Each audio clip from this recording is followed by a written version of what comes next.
एसिंग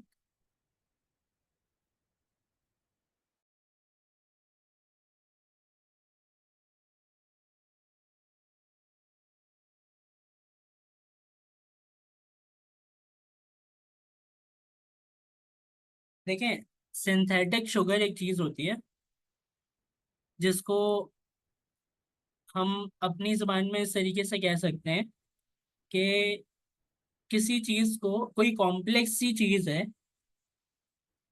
उसको रीडेबल बनाना, जो कि पढ़ने में आसान हो और लिखने में भी आसान हो, तो उसको हम कहते हैं सिंथेटिक शुगर।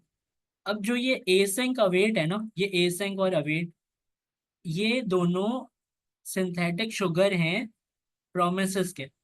एसिंक का काम क्या होता है? फंक्शन से प्रॉमिस को रिटर्न कराते हैं। और अवेट का काम क्या होता है? प्रॉमिस के रिजॉल्व होने का वेट करता है। इसमें मैं एक चीज और ऐड करूंगा कि प्रॉमिस की रिटर्न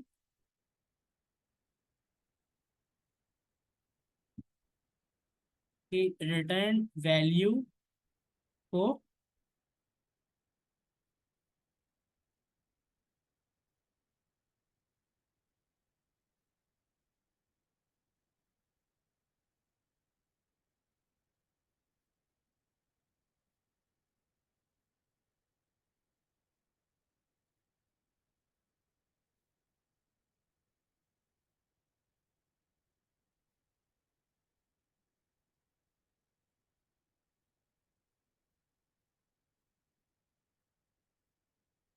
ठीक है? तो ना, अवेट को आप अगर इस तरह पढ़ें कि प्रॉमिस के रिजॉल्व होने का वेट करता है और प्रॉमिस की रिटर्न वैल्यू को वेरिएबल में स्टोर करता है। ठीक है? ये दो चीजें आप याद रखें अवेट की। अवेट के साथ मैं आपको ये भी बताना चाहूंगा कि एग्जीक्यूशन जो है, आपके प्रोग्राम की जो एग्जीक्यूशन है,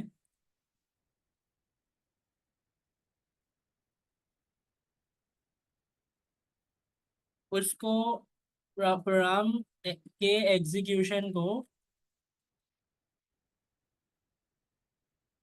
सस्पेंड कर देता है ये। That we have various equipment lease options available with a very इसे मैं थोड़ा तरीके से लिख लेता हूँ ताकि चीज़ें आपको क्लियर समझ में आए।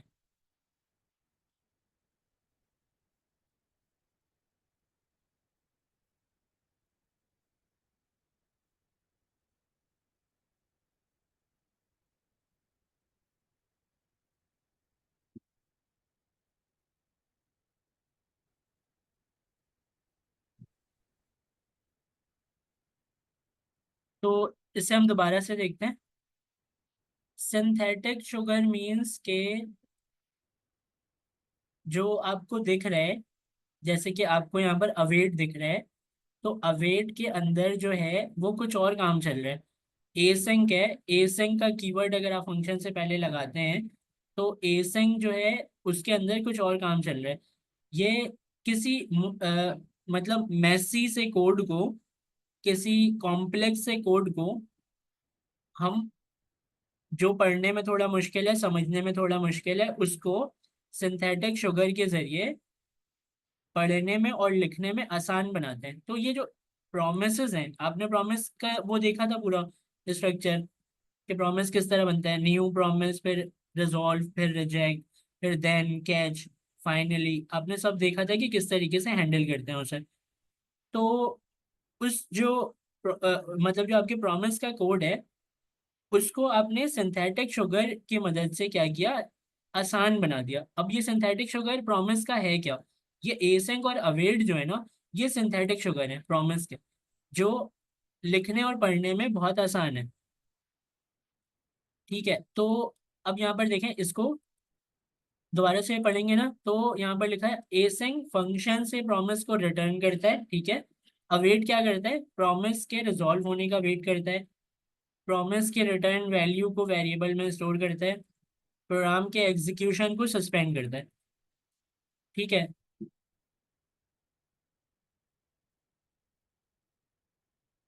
प्रोग्राम के एग्जीक्यूशन को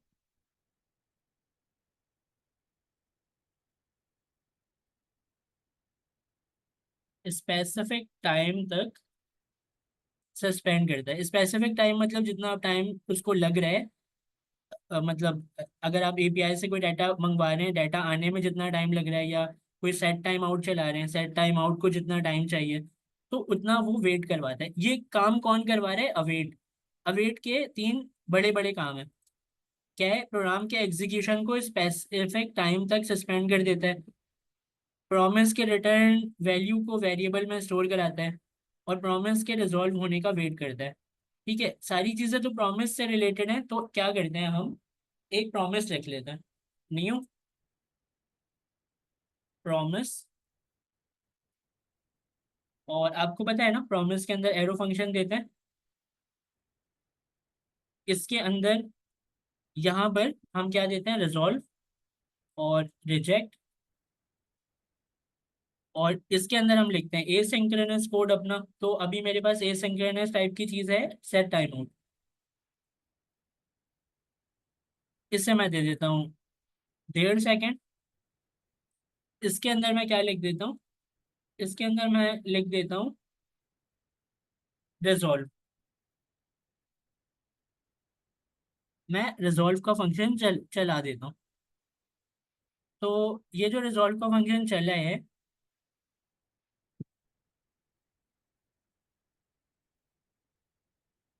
इस रिजॉल्व को मुझे क्या करना है, एक वैल्यू देना है। तो मैं इसको एक वैल्यू दूंगा, ताहा दे देते हैं। ठीक है। अब रिजॉल्व के पास एक आर्ग्यूमेंट है, और आपने पढ़ा है कि आप डॉट देन में क्या करते हैं, उसके अंदर रिजॉल्व की बॉडी बनाते हैं। तो अभी मैं क्या कर रहा हूँ कि ये जो पूरा मैंने प्रॉमिस बनाया है, इस पूरे प्रॉमिस को एक वेरिएबल में रख दे रहा हूँ मैं। लेट, और ए के अंदर हम इसे रख देते हैं। तो यहाँ तक कोई कंफ्यूजन है आपको? ये वही प्रॉमिस है, new promise, arrow function, resolve, reject, set time out, 1.5 second का गैप, उसके बाद रिजॉल्व का फंक्शन चलेगा। और ये सब मैंने किस में रख दिया, एक वेरिएबल में रख दिया। तो इसमें कोई कंफ्यूजन है आपको? No sir. No sir. नहीं है। तो अब ये जो ए है, इस ए को यहाँ पर क्या करते हैं, लिखते हैं, और क्या करते हैं हम, डॉट देन लगाते हैं। अब डॉट देन के अंदर क्या बनती है, रिजॉल्व की बॉडी। तो यहाँ पर एक एरो फंक्शन बनाते हैं। अच्छा, रिजॉल्व एक आर्ग्यूमेंट ला रहे हैं, तो इस आर्ग्यूमेंट को रिसीव करने के लिए पैरामीटर तो चाहिए, और उसको क्या करते हैं, कॉन्सोल डॉट लॉग करा देते हैं। तो मैंने यहाँ पर एक क्या लिख लिया, प्रॉमिस लिख लिया। प्रॉमिस में कहा आ रहा है, और कहा जो है वो कॉन्सोल हो रहा है। इसे चला कर देखते हैं।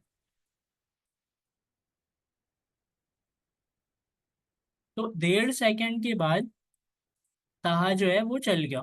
ठीक है।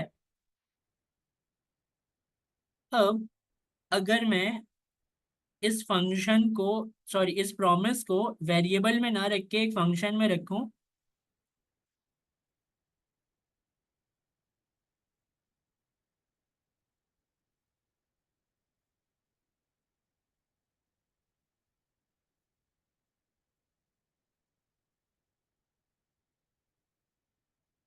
तो ए की जगह जो है, जाहिर है मैं फंक्शन को कॉल कराऊंगा, और इसे अगर मैं रिटर्न कर दूं यहाँ से, तो ये जो रिजॉल्व है वो मुझे डॉट देन में मिल जाएगा, और यहाँ से कंसोल हो जाएगा। इसे चला कर देखते हैं।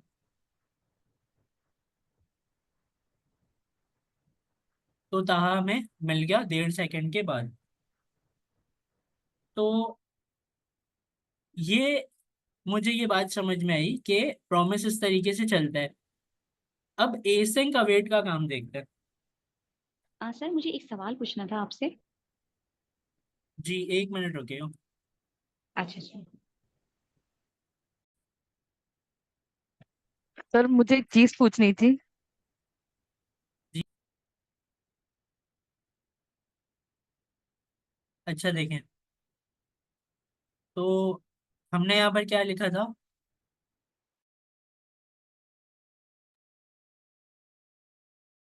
प्रॉमिस के रिजॉल्व होने का वेट करता है, ठीक है। प्रॉमिस के रिटर्न वैल्यू को वेरिएबल में स्टोर करता है, प्रोग्राम के एग्जीक्यूशन को स्पेसिफिक टाइम तक सस्पेंड करता है, ठीक है। तो इसकी मतलब मैं एक और यहाँ पर लिखूं अगर, तो आपको मैं ये बता सकता हूँ कि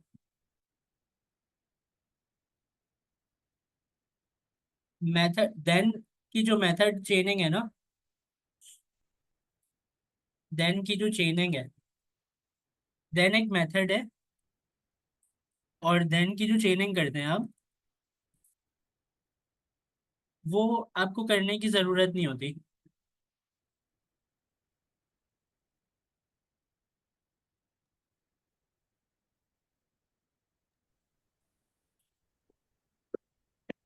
मतलब देखिए, मैं आपको सिंपली ये कह रहा हूँ कि अगर मैं इस रिजॉल्व में एक आर्ग्यूमेंट दे रहा हूँ, और ये जो आर्ग्यूमेंट है, अगर मैं इसको यहाँ पर पैरामीटर ना बनाऊं, कंसोल डॉट ना कराऊं, इन शॉर्ट अगर मैं इस डॉट देन को ही ना लिखूं, तो क्या मुझे ताहा मिलेगा?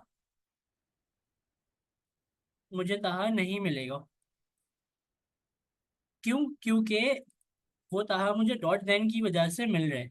डॉट देन के अंदर जो ये आपने एरो फंक्शन बनाया है, इसके अंदर जो आपने ये पी लिखा है, ये पी एक पैरामीटर है जो कि आपके इस आर्ग्यूमेंट को रिसीव कर रहा है, और आप उस कंसोल डॉट लॉग करा रहे हैं उस अपने पैरामीटर में रिसीव हुई चीज को। तो रिसीव क्या हो रही है आपके पास? ये आर्ग्यूमेंट रिसीव हो रहा है पी के अंदर, और आप ताहा को कंसोल करा रहे हैं, ठीक है। तो अब हम क्या करते हैं, इसे हम यहाँ पर ही रखते हैं, एक फंक्शन बनाते हैं जो कि होगा ए सिंक्रोनस टास्क परफॉर्म कराने के लिए।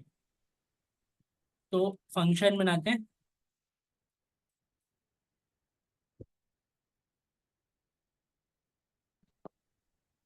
अब जो ये मेरा टास्क फंक्शन है,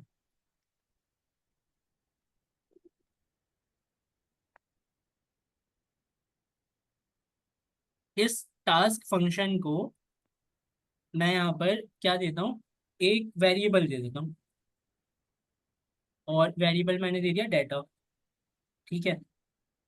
तो यहाँ पर मुझे लगाना है, क्या करना है, मुझे असल में इस वेरिएबल के अंदर जो है ना ताहा को लेकर आना है। मतलब रिजॉल्व से जो चीज़ आ रही है ना आर्ग्यूमेंट में, उसको यहाँ पर मुझे लेकर आना है। तो मैं किस तरह लेकर आऊँगा? अभी तो मैं किस तरह ला रहा हूँ, मैं रिटर्न करा रहा हूँ प्रॉमिस को, वो कॉलिंग के पास जा रही है, और कॉलिंग से देन के पास पास हो रही है। देन जो है वो अपने पैरामीटर को दे रहा है, फिर कंसोल हो रहा है। अभी मैं इस तरह नहीं करना चाह रहा। मैं किस तरह कर रहा हूँ, मैं यहाँ पर एक डाटा का वेरिएबल जो है ना, इस वेरिएबल के अंदर मैं इस रिजॉल्व के रिटर्न हुई हुई जो भी चीज़ है, आर्ग्यूमेंट जो पास हो रहा है, इसको मैं यहाँ पर रिसीव करना चाह रहा हूँ। तो यहाँ पर एक पॉइंट है ना, प्रॉमिस की रिटर्न वैल्यू को वेरिएबल में स्टोर कराता है, इसको देखते हैं, इस पॉइंट को देखते हैं। अवेट लिखते हैं यहाँ पर। अब ये जो अवेट है, इसका सबसे पहला काम क्या है? प्रॉमिस को रिजॉल्व, प्रॉमिस के रिजॉल्व होने का वेट करता है, ठीक है। तो ये प्रॉमिस है, और ये जो प्रॉमिस है, ये प्रॉमिस जो है भाई ये रिजॉल्व होगा। अभी मुझे यहाँ से रिटर्न कराने की ज़रूरत नहीं है, इसके रिटर्न टाइप को भी यहाँ से हटा दें, ठीक है। तो नेम वाला जो फंक्शन है, इसका नाम कॉपी करें, यहाँ पर चला दें। तो ये जो नेम वाला फंक्शन है, इसके अंदर क्या हो रहा है, एक न्यू प्रॉमिस है जो कि 1.5 सेकंड के बाद रिजॉल्व कर रहा है, रिजॉल्व का फंक्शन चला रहा है, और अपने अंदर एक आर्ग्यूमेंट पास कर रहा है ताहा, ठीक है, ये सब हो रहा है इसमें। और अवेट का काम क्या है? अवेट को चाहिए एक प्रॉमिस जिसके रिजॉल्व होने का वो वेट करे।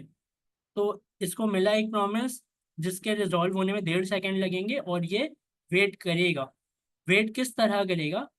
प्रोग्राम के एग्जीक्यूशन को स्पेसिफिक टाइम तक सस्पेंड कर देगा। मतलब आपके जो प्रोग्राम को ना, अगर आप यहाँ पर लिखते हैं console.log में, यहाँ पर आप लिखते हैं एंड,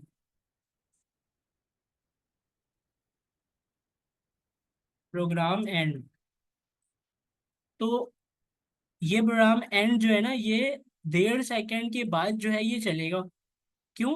क्योंकि वो इस वाली लाइन के ऊपर एग्जीक्यूशन को क्या कर देगा? सस्पेंड कर देगा। जब तक प्रॉमिस 1.5 सेकंड में रिजॉल्व होने के बाद इस वेरिएबल में जब तक आ नहीं जाता, तब तक वो इस लाइन को चलाने नहीं देगा। अवेट का ये काम है। दोबारा से पढ़ें। प्रोग्राम के एग्जीक्यूशन को स्पेसिफिक टाइम तक सस्पेंड कर देता है, और वो स्पेसिफिक टाइम क्या है? वो है 1.5 सेकंड। क्यों? क्योंकि प्रॉमिस के रिजॉल्व होने का वेट करता है, और प्रॉमिस का जो रिजॉल्व है वो कब सर ये जो कंट्रोल है इसको सस्पेंड कर देगा, मतलब ये थोड़ी देर के लिए। वो इस ये लाइन नहीं से आगे बढ़ने नहीं देगा, एग्जीक्यूशन को इस लाइन से आगे बढ़ने नहीं देगा। और इस लाइन के बाद ही तो ये कंसोल लिखा है आपने। सर। तो अब जो है इसे क्या करना है हमें? अवेट को इसको काम करने देना है। तो अवेट, यहाँ पर जो अवेट के ऊपर एरर आ रहा है, तो अवेट के ऊपर एरर इसलिए आ रहा है क्योंकि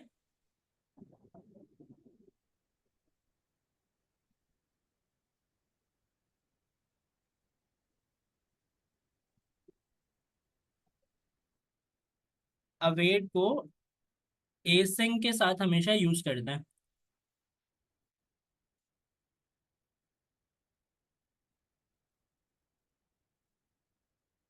ठीक है, अवेट को क्या करते हैं? एसिंग के साथ हमेशा यूज करते हैं। तो ये जो अवेट है, ये एक फंक्शन के अंदर है ना, इस फंक्शन को हमें एसिंग फंक्शन बनाना पड़ेगा।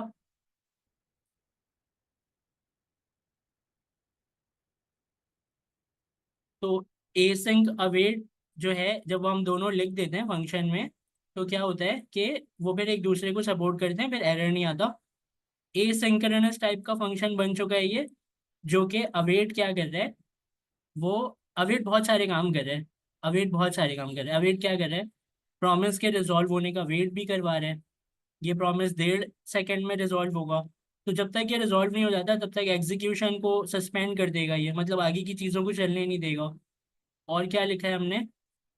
अवेट एसिंग के साथ चलता है, एसिंग हमने लिख दिया। प्रॉमिस के रिटर्न वैल्यू को वेरिएबल में स्टोर कराता है। अब क्या हो रहा है देखें, यहाँ पर जो रिजॉल्व होकर चीज़ आ रही थी पहले, वो हैंडल कैसे हो रही थी? वो हैंडल कैसे हो रही थी मैं अभी आपको दिखाता हूँ दोबारा से। नेम लिख रहे थे आप, देन लिख रहे थे, फिर उसके अंदर आप पैरामीटर दे रहे थे, फिर कंसोल करा रहे थे, तो देन की मदद से आप हैंडल कर रहे थे उसे। लेकिन यहाँ पर देन लिखने की ज़रूरत नहीं है। वो क्या कर रहे हैं? जो भी चीज़ रिजॉल्व होकर इसमें आ रही है, अवेट उसको वेरिएबल में स्टोर करा देगा। आप देख रहे हैं अवेट कितना सारा काम कर रहा है। प्रॉमिस के रिटर्न वैल्यू को, जो कि रिजॉल्व से आ रही है, वेरिएबल में स्टोर करा देता है। तो ये इस डाटा के वेरिएबल में स्टोर भी कराएगा ये। और क्या लिखा है हमने? No need of then chaining, तो देन लगाने की हमें कोई ज़रूरत नहीं है। यहाँ पर डायरेक्टली जो है वो हमें चीज़ें मिल जाएंगी, और चीज़ें इस तरीके से चलेंगी भी। तो इसे फंक्शन को चलाते हैं हम, और फंक्शन को चलाने के बाद पहले इसके एग्जीक्यूशन देख लेते हैं।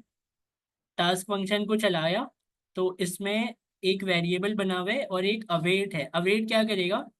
वो प्रॉमिस के रिजॉल्व होने का वेट करेगा, और इस फंक्शन से हमें कुछ चीज़ें आ रही हैं, नेम के फंक्शन से। इसके अंदर एक प्रॉमिस है, और वो 1.5 सेकंड के बाद रिजॉल्व हो रहा है, और अपने साथ एक वेरी आर्ग्यूमेंट लेकर आ रहा है। तो हमने जैसे अवेट के साथ पढ़ा है कि अवेट क्या करता है? रिटर्न टाइप को वेरिएबल में स्टोर करा देगा। तो जो भी चीज़ यहाँ पर आ रही है, जैसे कि ताहा यहाँ पर आ रहे हैं, तो ताहा को वेरिएबल में स्टोर करा देगा, एग्जीक्यूशन को भी सस्पेंड करेगा, और जब तक चीज़ आ नहीं जाती तब तक वो आगे किसी भी चीज को चलने ही नहीं देगा, और जैसे ही ताहा आ जाएगा तो वो डाटा में क्या होगा, स्टोर हो जाएगा ताहा, और उसके बाद की चीजें फिर बाद में चलेंगी। तो इसको हम देखते हैं।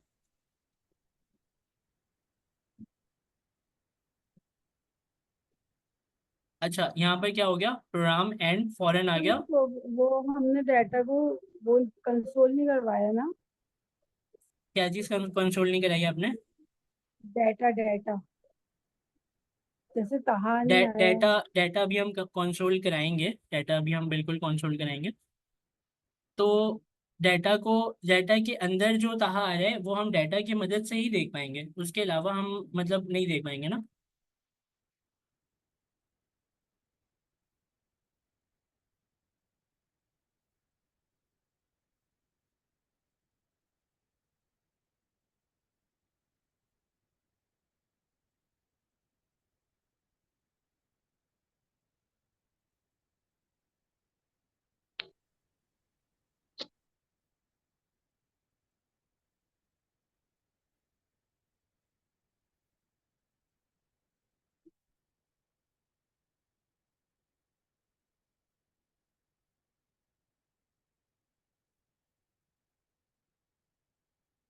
अच्छा, रिटर्न का कीवर्ड मैंने नहीं लगाया था। रिटर्न, यहाँ पर अगर आप पढ़े ना इस डेफिनेशन को, तो जो ये प्रॉमिस है वो रिटर्न की वैल्यू को वेरिएबल में स्टोर कराता है। मतलब रिटर्न जो है प्रॉमिस रिजॉल्व को रिटर्न करता है, आपको भी इस बात का पता है। प्रॉमिस किसको रिटर्न करता है, रिजॉल्व को। तो हमने रिटर्न का कीवर्ड नहीं लगाया था, जिस वजह से क्या हो रहा है कि इस अवेट को, ये अपना काम तो बराबर कर रहा था लेकिन इसको वहां से कोई चीज मिल नहीं रही थी। मतलब अगर मैं फंक्शन से रिटर्न नहीं कराता हूँ कुछ, तो आपको पता है ना कि फंक्शन कुछ भी बाहर नहीं भेजता अपने स्कोप से। तो भले आप प्रॉमिस चला रहे हो लेकिन वो उसको बाहर नहीं भेजेगा, तो रिटर्न लगाना जरूरी है यहाँ पर। अब क्या हो रहा है कि एक प्रॉमिस रिटर्न हो रहा है, और प्रॉमिस हमेशा क्या रिटर्न कराता है, रिजॉल्व को। रिजॉल्व में एक आर्ग्यूमेंट है, ठीक है। तो अब इस नेम के पास क्या आया, ताहा आया, और ये जो ताहा है ये इस वेरिएबल में स्टोर होगा। और वेरिएबल में स्टोर किस तरह हो रहा है, यहाँ पर अवेट की मदद से, कि अवेट एग्जीक्यूशन को सस्पेंड भी करा रहा है और रिटर्न हुई हुई चीज़ को डाटा में स्टोर भी करा रहा है, और हमें कंसोल में वो चीज़ नज़र भी आ रही है। 1.5 सेकंड के बाद हमें ताहा नज़र आ रहा है। इसको थोड़ा और डेप्थ में देखते हैं। अगर लेट सपोज मैं ताहा को तो प्रिंट कराता ही हूँ मैं, लेकिन मैं यहाँ पर ये देखता हूँ कि एक console डॉट लॉग में मैं यहाँ पर लिखता हूँ हेलो। Yes sir. ठीक है, दोबारा से देखें। ये जो डाटा है, इस डाटा के अंदर ये जो अवेट है हमने पहले लगाया, तो अवेट को क्या चाहिए, अवेट को प्रॉमिस चाहिए जो कि रिटर्न करे रिजॉल्व। अब ये रिजॉल्व रिटर्न हो रहा है, इसके अंदर एक आर्ग्यूमेंट है ताहा, और हमने पहले रिटर्न का कीवर्ड नहीं लगाया था, तो अवेट अपना काम तो कर रहा था लेकिन रिटर्न होकर कोई चीज़ उस फंक्शन में आ नहीं रही थी। हमने यहाँ पर रिटर्न का कीवर्ड लगाया, मतलब हमने यहाँ से रिटर्न की है अपने प्रॉमिस को। और ये जो प्रॉमिस है,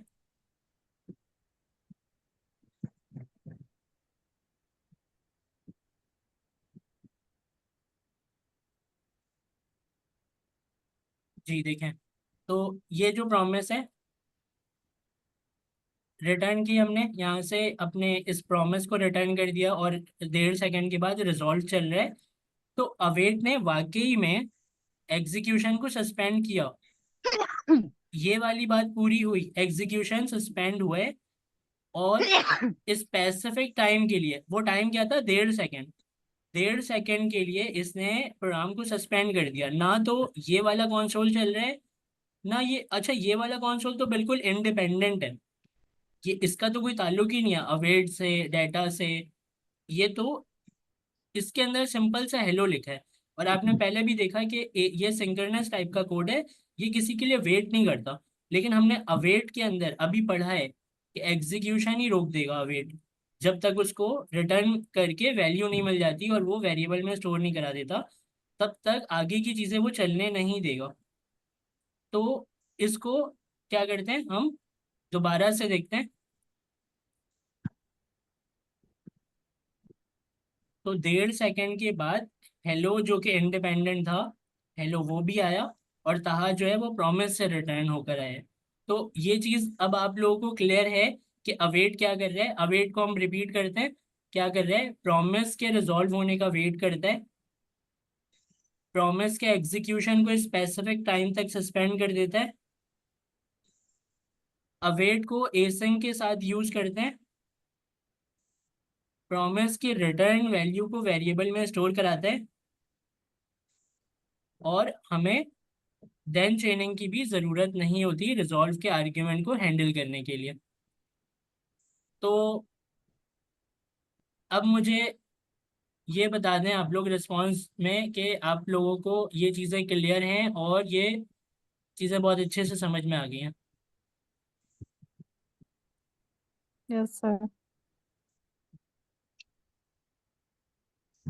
देखें, ये जो रिजॉल्व है, ये रिजॉल्व रिटर्न होकर यहाँ पर आ रहा है, और अवेट क्या कर रहा है, अवेट हमें इस वेरिएबल में स्टोर करा के रिटर्न वाले आर्ग्यूमेंट को दे रहा है, डाटा में स्टोर हुआ और हमने डाटा को कंसोल करा दिया।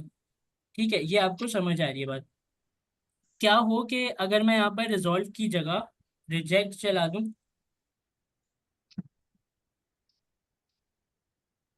और इसके अंदर एक वेरिएबल, इसके अंदर एक नाम पास कर देता हूँ अभी फिलहाल में, या लिख देता हूँ यहाँ पर रिस्पॉन्स फेल्ड लिख देता हूँ, रिस्पॉन्स फेल्ड। ठीक है, मैं कोई नाम भी लिख सकता था, लेकिन अभी क्या है, रिस्पॉन्स फेल्ड, क्योंकि ये रिजेक्ट है, और रिजेक्ट कब होता है, जब आपको रिस्पॉन्स नहीं मिलती है, तो वो चीज़ रिजेक्ट हो गई। ठीक है, अब रिजेक्ट का हमने क्या चलाया, फंक्शन। अब इस प्रॉमिस में से क्या चीज़ चल रही है, रिजेक्ट चल रही है, जो कि रिटर्न होकर आ रही है। तो अवेट जो है ना, अवेट रिजॉल्व की सपोर्ट में तो होता है, लेकिन रिजेक्ट के सपोर्ट में नहीं होता। अगर मैं इसको क्या करूं, अभी चला दूं, इस प्रोग्राम को अभी चला दूं, तो आप इसमें देखेंगे एरर। क्योंकि सर अवेट तो जो है ना रिजॉल्व का वेट करता है ना, तो वो वेट ही करता रहेगा शायद, है ना। जी, तो यहाँ पर क्या है, यहाँ पर क्या है, देखें, आपके पास आ रहा है अनहैंडल्ड रिजेक्शन। अन अनहैंडल्ड रिजेक्शन जो है ना, वो उसको हैंडल करने का जो मेथड है वो भी हमें यहाँ पर बताया गया है, कि डॉट कैच आपने नहीं लगाया है, जिसकी वजह से आपकी जो रिजेक्शन है आप हैंडल नहीं कर पा रहे। एसिंक अवेट में हम देन कैच फाइनली यूज नहीं करते। तो इसके लिए हमें क्या दिया गया है, इन्होंने अलग से जो हमें दिया है, वो दिया है हमें ट्राई कैच ब्लॉक। आओ आओ।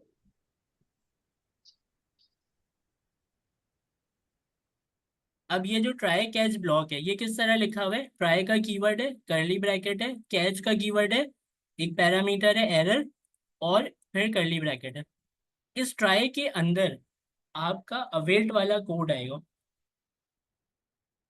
ठीक है, यहाँ पर आपने ट्राई के अंदर लिख लिया डाटा का वेरिएबल अवेट, और वही वाला फंक्शन जो कि रिजेक्ट करा रहा है रिस्पॉन्स फेल्ड को। तो अवेट जो है वो जाहिर सी बात है किसके सपोर्ट में होता है, रिजॉल्व के। हमने रिजेक्ट चलाया तो एरर आ गया वहां पर, आपने देखा। तो ये यहाँ पर काम आता है ये ट्राई कैच ब्लॉक।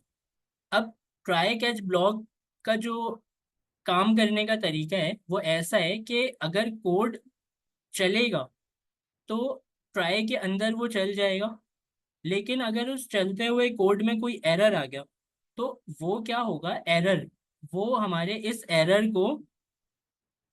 के पैरामीटर को पास हो जाएगा, और यहाँ पर मैं console डॉट लॉग करा के इस एरर को देख सकता हूँ कि मुझे एरर में क्या मिला है। दोबारा रिपीट करूँ,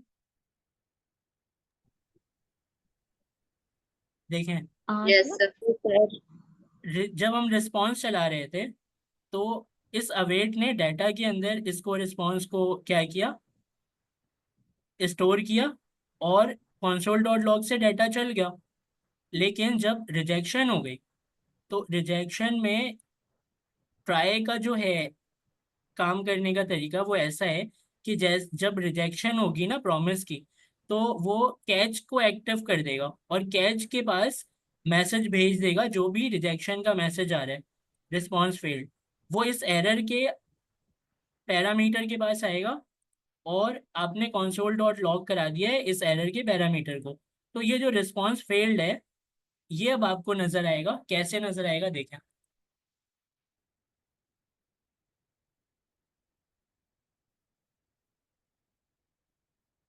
रिस्पॉन्स फेल्ड आपको नजर आ रहे हैं। कैसे नजर आ रहे हैं, इस कंसोल डॉट लॉग की मदद से। अच्छा, मैं कैसे मानूं कि इससे आ रहे हैं, तो हम एक काम करते हैं, इसको प्लस प्लस करते हैं, ठीक है, और यहाँ पर मैं लिखता हूँ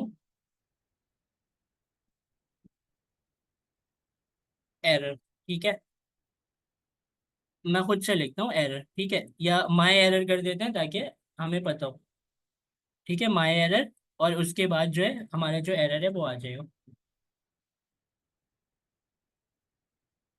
तो आप देखेंगे यहाँ पर माई एरर रिस्पॉन्स फेल्ड। तो आपको ये चीज़ तो कंफर्म हो गई कि इस कंसोल डॉट लॉग से ये एरर चल रहा है।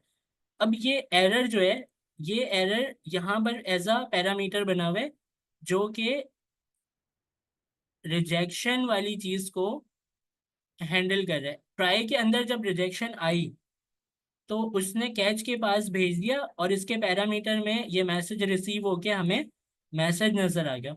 मतलब जब रिजेक्शन होगी तो कैच उसको हैंडल करेगा, और जब रिजॉल्व होगा हमारा प्रॉमिस तो उसको ट्राई जो है हैंडल करेगा।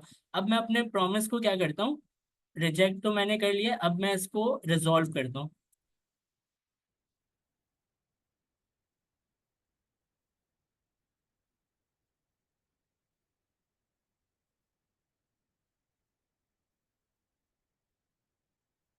ठीक है, हमने क्या किया, रिस्पॉन्स ओके कर लिया। अब देखते हैं कि ये कहाँ से हमें एरर देता भी है या ये चलता है। ठीक है, ये चल रहा है रिस्पॉन्स ओके। ये हमें कहाँ से मिल रहा है, क्या ये हमें यहाँ से मिल रहा है? यहाँ से मिल रहा होता तो हमें माई एरर के साथ मिलता। ये हमें इस console डॉट लॉग से मिल रहा है, और हमें पता है कैसे चलेगा, इसमें भी हम कुछ मैसेज लिख लेते हैं, अपना प्लस करते हैं, और यहाँ पर मैं लिख लेता हूँ माई रिस्पॉन्स। ठीक है, तो अब अगर माई रिस्पॉन्स के साथ आया तो इस वाले console डॉट लॉग से चल रहा है वो। तो आप देखेंगे यहाँ पर क्या लिखा आ रहा है, माई रिस्पॉन्स, रिस्पॉन्स ओके। तो आपको थोड़ी सी क्लियरिटी आई कि हम रिजेक्शन को किस तरह हैंडल करते हैं ट्राई कैच ब्लॉक में। सर जी, सर ये